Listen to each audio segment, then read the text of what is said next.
मासे नपुरुणु लोकंक अभियोग शुणी समस्या समाधान पई प्रयास आरंभ कले सत्यवादी विधायक ओम प्रकाश मिश्र।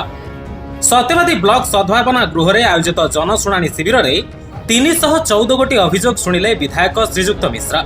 विशेषकर प्रधानमंत्री आवास योजना, राशन कार्ड, विद्युत संजोग, पानीय जल आदि समस्या नहीं अधिक अभियोग आसिथिला बेले विधायक प्रत्येक अभियोगकारी आवेदन पत्र अनुध्यान करी यथाशीघ्र समाधान पाई विभागीय अधिकारी को निर्देश देथिले। तेबे दिन 10टा ठारू पंजीकरण होई 12टा समय अभियोग शुणाणी आरंभ करथिले विधायक। सत्यवादी बीडीओ लिप्सा राय समेत समस्त विभाग अधिकारी माने विधायकों जनशुणाणी शिविर में जोगदे लोकों अभियोग ग्रहण करथिले। आमे निर्वाचन जितिबा परे एक कथार निष्पत्ति नेचु मासर